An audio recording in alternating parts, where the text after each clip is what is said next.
તો ભાજપ દ્વારા લોકસભાની ચૂંટણી પહેલા કોંગ્રેસના વધુ એક ધારાસભ્યની વિકેટ પડવાની શક્યતા છે। જામનગર ગ્રામ્યના ધારાસભ્ય વલ્લભ ધારવિયા રાજીનામું આપી શકે છે।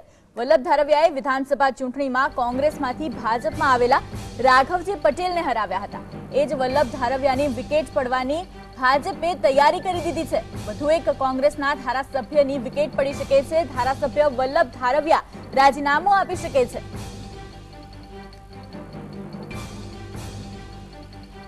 સંવાદદાતા કિશન જોડાઈ ચુક્યા છે। કિશન, કોંગ્રેસમાં વધુ એક ધારાસભ્યની વિકેટ, શું છે વધુ વિગત?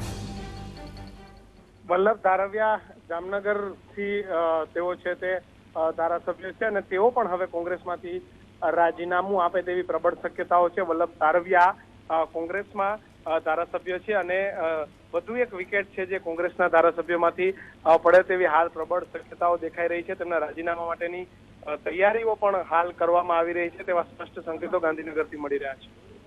જી ધન્યવાદ સમગ્ર માહિતી બદલ કિશન। તો કોંગ્રેસના વધુ એક ધારાસભ્યની વિકેટ પડી શકે છે। વિધાનસભા ચૂંટણીમાં કોંગ્રેસમાંથી ભાજપમાં જઈ શકે છે વલ્લભ ધારવિયા। સંવાદદાતા કિંજલ આજ મુદ્દે વાત કરવા માટે જોડાઈ ગયા છે। કિંજલ, વલ્લભ ધારવિયા રાજીનામું આપી શકે છે, કોઈ કારણ સામે આવી રહ્યું છે? હજી એમાં જો વાત કરવામાં આવે તો ખાસ કરીને જામનગર ગ્રામ્યના જે કોંગ્રેસી ધારાસભ્ય વલ્લભ ધારવિયા છે એ હાલ સવારથી જ ગાંધીનગર પહોંચ્યાના સમાચાર મળી રહ્યા છે। વલ્લભ ધારવિયા છે એ રાજીનામું આપે તેવી અટકળો છેલ્લા ઘણા સમયથી ચાલી રહી હતી। જામનગર કોંગ્રેસના 2 ધારાસભ્યો રાજીનામા આપી શકે તેવી અટકળો હતી।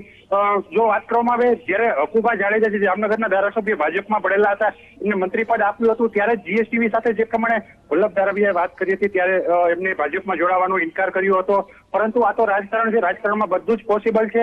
વલ્લભ ધારવિયાએ ટિકિટ માટે પણ ગોળ ગોળ વાતો કરી હતી ત્યારે આજે સવારથી જ વલ્લભ ધારવિયા ફોન બંધ કરી અને ચાલ્યા ગયા છે, એનો પત્તો નથી મળી રહ્યો અને બીજી તરફ તેમના સમર્થકો એવું જાણવા મળી રહ્યું છે હાલ વલ્લભ ધારવિયા ગાંધીનગર પહોંચ્યા છે અને રાજીનામું આપી શકે તેવી અટકળો હાલ વહેતી થઈ છે। જી ધન્યવાદ સમગ્ર માહિતી બદલ કિંજલ।